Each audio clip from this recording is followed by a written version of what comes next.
भारत मातेच्या पायात असलेल्या पारतंत्र्याच्या जखडलेल्या शृंखला तोडण्यासाठी क्रांतिकारकांनी या मायभूमीच्या स्वातंत्र्यासाठी ब्रिटिशांच्या बलाढ्य पोलादी सत्तेशी झुंज दिली. या क्रांतिकारकाच्या नावांमध्ये सर्वोच्च नाव म्हणजे नेताजी सुभाषचंद्र बोस. भारताच्या क्षितिजावर जन्माला आलेला स्वातंत्र्याचा तळपणारा सूर्य. दुसरे महायुद्ध सुरू झाले होते. सुभाषचंद्र बोस यांच्या लक्षात आलं की हीच योग्य वेळ आहे. इंग्रजांवर दबाव टाकून स्वातंत्र्य मिळवायचे तर आत्ताच काही करायला हवे. पण देशातील अनेक मोठ्या नेत्यांनी याला दुर्दैवाने आपली विरोधी भूमिका मांडायला सुरुवात केली. सुभाषचंद्र बोस यांच्या हालचाली लक्षात घेत त्यातील धोका लक्षात घेऊन इंग्रजांनी बोस यांना नजरकैदेत ठेवलं. पण त्यांनी तिथून पलायन केलं आणि ते काबूल मार्गाने जर्मनीला गेले. तेथील भारतीय युद्ध कैद्यांनी स्वातंत्र्य लढ्यासाठी साथ द्यावी या हेतूने हिटलरला घेतले. तिथून 3 महिने पाणबुडीने प्रवास करत जपान गाठले.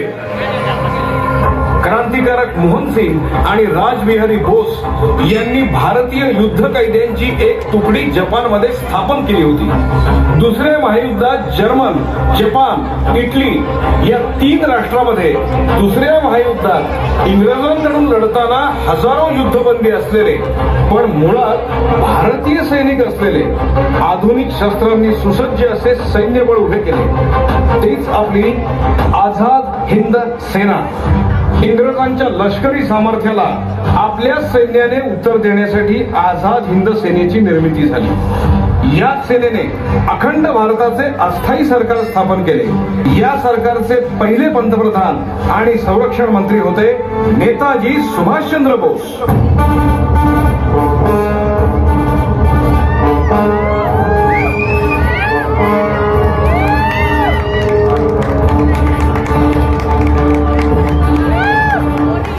मी सुभाषचंद्र बोस ईश्वराला साक्ष ठेवून प्रतिज्ञा करतो की हिंदुस्थान आणि 38 कोटी लोकांना स्वतंत्र करण्याकरिता मी हे स्वातंत्र्य युद्ध माझ्या आयुष्याच्या अखेरपर्यंत रक्ताच्या शेवटच्या बिंदूपर्यंत चालू ठेवे. भारत मातेचा सेवक आणि 38 कोटी बंधू भगिनींचा हितचिंतक हेच माझे कर्तव्य राहील. स्वातंत्र्य मिळाल्यानंतरही हिंदुस्थानचे स्वातंत्र्य टिकवण्यासाठी मी शेवटपर्यंत लढेन. एकता, त्याग आणि निष्ठा हा आपला मुख्य आधार आहे. माझ्यावर आरोप होतो की मी हिटलर सोबत मैत्री केली, परंतु माझ्या भारत मातेच्या स्वातंत्र्याकरिता जरी मला शत्रू सोबत मैत्री करावी लागली तरीही मी ती करेन. या आझाद हिंद सरकारचा एकमात्र उद्देश तो म्हणजे भारत मातेचं स्वातंत्र्य. याकरता आवश्यक आहे आपापसातील मतभेद विसरून एकत्र लढा देऊन बलिदान देणं. वर्षानुवर्ष गुलामगिरीनं आपण कमजोर झालेलो आहोत.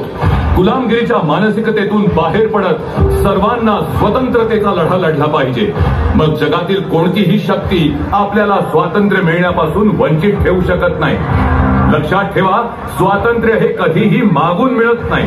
पूर्ण ताकदीने सशस्त्र लढा द्यावा लागतो आणि या आझाद हिंद सरकारचे सैनिक पूर्ण ताकदीने भारताच्या स्वतंत्र लढ्यामध्ये इंग्रजी सैनिकांच्या विरुद्ध लढतील. आपला जन्म जरी हिंदुस्थानात झाला असला तरी आपण मुक्त भारतात मोकळा श्वास घेऊन आनंदाने जगू आणि ह्याच मातीत मरू. बोलो इन्कलाब जिंदाबाद. जय हिंद. आझाद हिंद सेना जिंदाबाद. दिल्लीच्या जाणाऱ्या रस्त्यावर लढताना आपला देह पडला तरी बेहत्तर, पण दिल्लीच्या लाल किल्ल्यावर आपला तिरंगा अभिमानानं डोलावा याकरिता दिल्लीचा रस्ता हा स्वतंत्रतेचा रस्ता आहे. आता आपल्या सर्वांचा एकच हुंकार, चलो दिल्ली, चलो दिल्ली. दिल्ली चलाएंगे हम अपना हिंद बनाएंगे. दिल्ली चलाएंगे हम अपना हिंद बनाएंगे. फौजी बन के रहना है तो मुसीबत सहना है. हम फौजी बन के रहना है तो मुसीबत सहना है. आज का ये कहना है, चलो दिल्ली चल के रहना है. अब गोली खा के झूमेंगे, मौत को बढ़ के झूमेंगे. बदमाश बन मसाएंगे हम.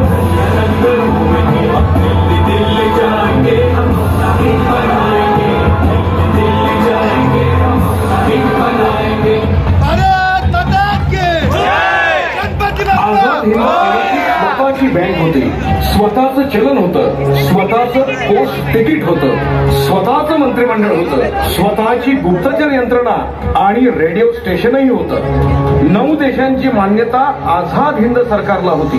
या सरकारने पहिल्यांदा अंदमान निकोबारला भारताचा स्वतंत्र भूभाग म्हणून जाहीर केलं आणि त्याचं नाव ठेवलं शहीद आणि स्वराज्य. नेहरू ब्रिगेड, गांधी ब्रिगेड, झाशीची राणी ब्रिगेड आणि कॅप्टन शाहनवाज खान यांची सुभाष ब्रिगेड यामध्ये आघाडीवर होती. मी शाहनवाज खान, सुभाष ब्रिगेडचा कॅप्टन. ज्या ब्रिटिश साम्राज्याला असं वाटतं की त्यांचा सूर्य कधीही मावळत नाही, असे या घमंडी व मगरूर राजवटीला आपल्या पोलादी मनगटाची ताकद दाखवून देऊया. तलवारीला तलवारीने उत्तर देऊ आणि गोळीला गोळ्यांनी. या मोहिमेत आपल्या सोबत खांद्याला खांदा लावून जपानी सैनिक लढणार आहेत. चला तर युद्धासाठी सज्ज होऊयात. इन्कलाब जिंदाबाद, आझाद हिंद सेना जिंदाबाद, जय हिंद. अरे भारत जेवढा आमचा देश आहे तेवढा तुमचा देखील आहे. रक्त सांडायचेच असेल, हुतात्मा द्यायचेच असेल आणि लढायचे असेल तर आझाद हिंद सेनेच्या खांद्याला खांदा लावून लढा. अरे आम्ही त्यांची चाकरी करतो. इच्छा नसताना सुद्धा त्यांच्या आदेशाप्रमाणे तुमच्यावर गोळ्या फोडाव्या लागतात. अरे आपण आपल्याच लोकांचे रक्त सांडायचे हे काही योग्य नाही. मी तुम्हाला आव्हान करतो, आमच्या बाजूने लढा, इंग्रजांवर गोळ्या झाडा. तुम्ही सोबत आलात तर आझाद हिंद सेनेची ताकद अजून वाढेल. भावा कोणत्या भागातून आलाय? वीर मराठ्याच्या भूमीतून, छत्रपती शिवाजी राजांच्या भूमीतून, शिवनेरी जवळील गावातून आलोय मी. रायगड जवळील गावात जिथे महाराजांची राजधानी होती व महाराजांनी अखेरचा श्वास घेतला तिथून. जर तर भावा, शिवनेरीतला शिव आणि रायगडातील राय एकत्र केल्यावर शिवराय हा शब्द होतो. या इंग्रजांना शिवराय या शब्दाची ताकद दाखवून देऊ. जय भवानी, शिवाजी, आझाद हिंद सेना जिंदाबाद. Hey, you bloody Indian! Don't go! I'm warning you! Nahi tell me to laugh! Shoot, Karen! अरे जा आईचं घोप. जिंदाबाद, भारत माता की जय. दरिया तेरी अब खैर नहीं, बूंदों ने बगावत कर ली है. नादान न समझ बुज़दिल इनको, लहरों ने बगावत कर ली है. परवाने है मौत समा, मरने का किसको खौफ. यहाँ ये तलवार तुझे झुकना होगा, गर्दन ने बगावत कर ली है.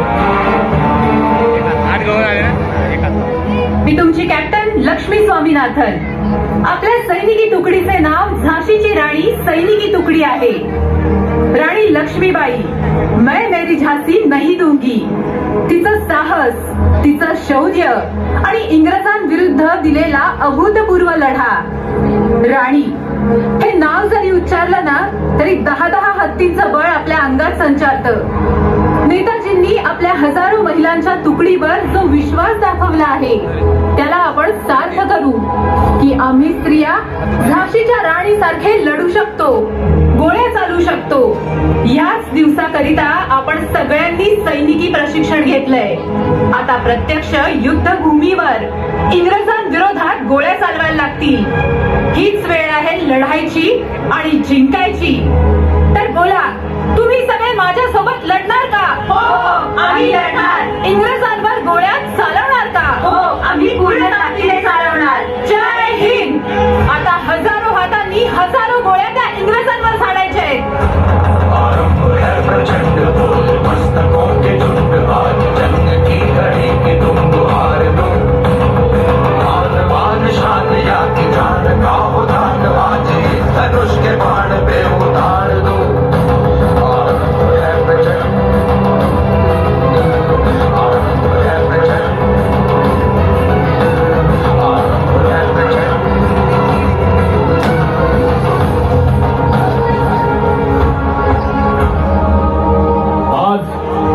सर्वांच्या करता आनंदाचा क्षण आहे. आज आपण आपण भारताचा शेकडो किलोमीटरचा भाग स्वतंत्र केला. आता प्रत्येक भारतीयाच्या मनात स्वातंत्र्याची इच्छा निर्माण झाली तर जगातली कुठलीच शक्ती भारताला स्वातंत्र्य मिळण्यापासून रोखू शकत नाही. आतापर्यंत देशाच्या बाहेरून सुरू असलेलं हे युद्ध आता भारत भूमीच्या सरहद्दीच्या आत लढायचं आहे. आपल्या सर्वांना आता आधीपेक्षा पूर्ण क्षमतेनं आणि ताकदीनं लढावं लागेल, कारण स्वातंत्र्य प्राप्त करण्याकरिता रक्त सांडावंच लागेल. तुम्ही या स्वातंत्र्य देवतेला आपलं रक्त अर्पण करा. मी तुम्हाला स्वातंत्र्य देतो. तुम मुझे खून दो, मैं तुम्हें आजादी दूंगा. स्वातंत्र्य कधीही मागून मिळत नाही, त्याकरिता संघर्ष हा करावाच लागतो. या सेनेला रक्तात बुडवून मारणारे बंडखोर युवक युवती हवे आहे. चला उठा, शस्त्र हाती घ्या.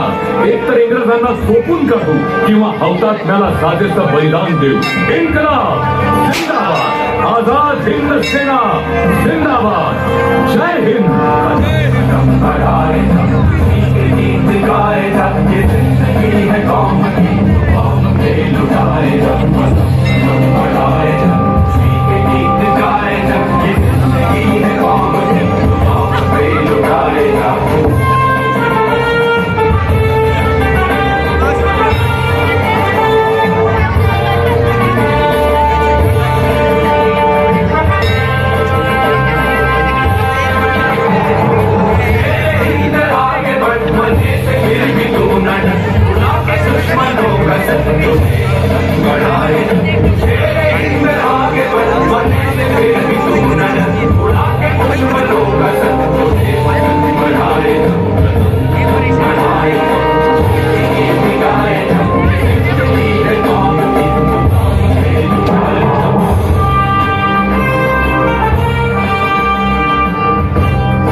माझ्या देशवासियांनो, आपल्या सर्वांना माहित आहे की युद्ध लढण्याकरिता सेनेला खूप मोठ्या प्रमाणात धनाची आवश्यकता असते. पण या सेनेला तुमचं तन, मन, धन आणि जीवन या चारही गोष्टींची आवश्यकता आहे. मी तुम्हाला आवाहन करतो की तुमचा कष्टाचा एक एक पैसा हा स्वातंत्र्य देवतेच्या चरणी अर्पण असेल. इंग्रजांच्या विरुद्ध युद्ध हाच एक मार्ग आहे स्वातंत्र्य प्राप्त करण्याचा. माझ्याकडे एक सोन्याची फ्रेम आहे. माझा मुलगा आझाद हिंद सेनेकरिता शहीद झाला. मला अभिमान आहे. मी त्या वीरपुत्राची वीरमाता आहे. आई साहेब, तुम्ही तर तुमचा मुलगा या स्वतंत्र कार्याला अर्पण केला, मग ही सोन्याची फ्रेम तुमच्याच उपयोगी येईल. या सुभाष बोसला देखील तुम्ही तुमचा मुलगाच समजा. नाही बोस, सेनेला आता बलिदानासोबतच या धनाची आवश्यकता आहे. जय हिंद. तुमचे स्वप्न लवकरच साकार होईल. तुम्हाला यश लाभो हा एका आईचा आशीर्वाद आहे.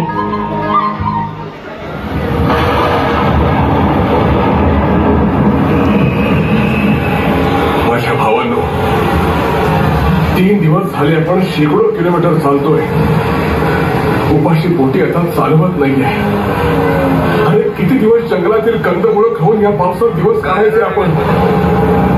अरे जपान कधी आपल्याला मदत पाठवणार आहे. बंदुकीच्या गोळे देखील आता संपत आलेले आहेत. 4 दिवस झाले भात आणि कंदमुळं खातोय. तांदूळ पण आता संपत आलाय. सैनिकांनी लढण्यासाठी आधी जगायला तर पाहिजे. सैनिकांचं पोट भरलं पाहिजे. अन्नधान्य, दारू गोळा, बंदुका, प्रवासाकरता वाहन जपान कधी पाठवणार हे कुणास ठाऊक. अरे अकेले क्या खा रहा है? मुझे भी दे, मैं भी भूखा हूं. तू गवत खातोयस? काय करू यार, भूक सहनच होत नाही आता. 4 दिवस झाले पोटात अन्नाचा कण नाही आणि वरून हा मुसळधार कोसळणारा पाऊस. आपल्या गड्यांना उपाशी आणि रोगराईमुळे मरताना पाहवत नाहीये मला. आपण सैनिक, आपण लढून शहीद होऊ, पण भूकमारी आणि रोगराईने नाही. हजारो सैनिक आधीच गेलेले आहेत. आता उपाशी एकही पाऊल पुढे चालता येत नाहीये. अरे तुझा भाऊ आहे ना, तुला खांद्यावर घेऊन चालायला. अजून काही दिवस हे कष्ट सहन करावे लागतील, कारण हा स्वातंत्र्याचा मार्ग नेहमीच कठीण असतो. लवकरच आपल्याला मदत येईल. नक्की येईल. तू हार नको मानू. आपण शेवटी या सह्याद्रीचे पुत्र आहोत. अरे बाबा, अरे बोल ना. अरे आपण लवकरच जेवूयात.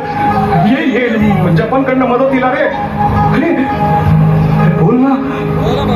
बोलत का नाही? अरे बोल ना. अरे बोल ना. सर, तो शहीद झालाय. आझाद हिंद सेना उपाशी पोटीही शेकडो मैल पावसात खांद्याला खांदा लावून चालली.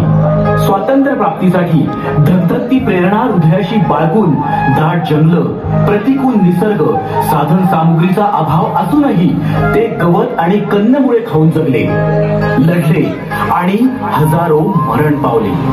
कशासाठी? भारताच्या स्वातंत्र्यासाठी, तुमच्या आमच्या भविष्यासाठी. सेनेच्या शौर्याला, धैर्याला, त्यागाला, कर्तव्यनिष्ठेला आणि जिद्दीला शतशत प्रणाम. युद्धाचं चक्र फिरलं.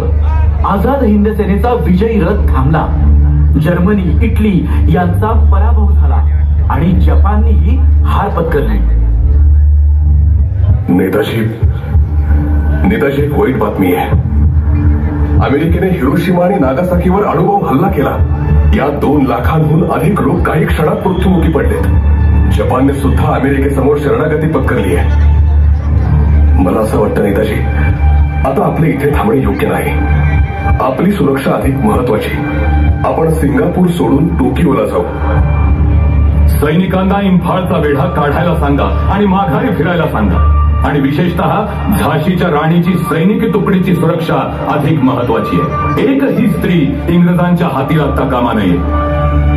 माझ्या सर्व वीर सैनिकांकरिता माझा हा संदेश. हिंदुस्थानच्या स्वातंत्र्य संग्रामातील एक गौरवशाली अध्याय युद्धात पूर्ण झाला.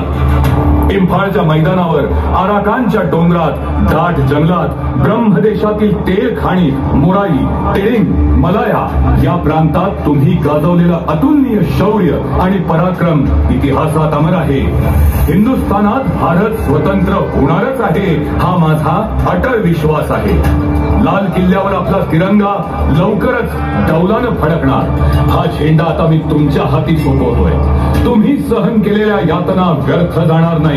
आपण लवकरच नवा लढाऊ भारू.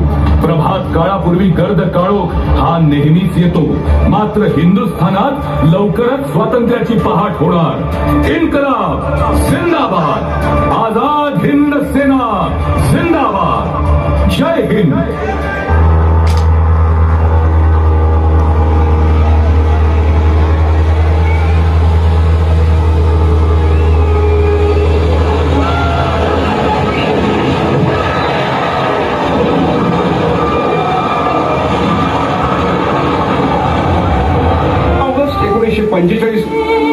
सिंगापूर ते टोकियो प्रवास करताना त्यांच्या विमानाला अपघात झाला. स्वातंत्र्याचा सूर्य मावळला. बोस यांच्या अपघातानंतर बोस जिवंत का मृत यावर अनेक कमिट्या स्थापन झाल्या. अनेकांना त्यांचा मृत्यू गूढ वाटत होता. पण एक मात्र सत्य, आझाद हिंद सेनेमुळेच भारताला 2 वर्षाच्या आत स्वातंत्र्य प्राप्त झालं. आझाद हिंद सेनेतील सैनिकांना अटक झाल्यावर आणि त्यांनी आत्मसमर्पण केल्यावर लाल किल्ल्यात त्यांच्यावर खटला सुरू झाला.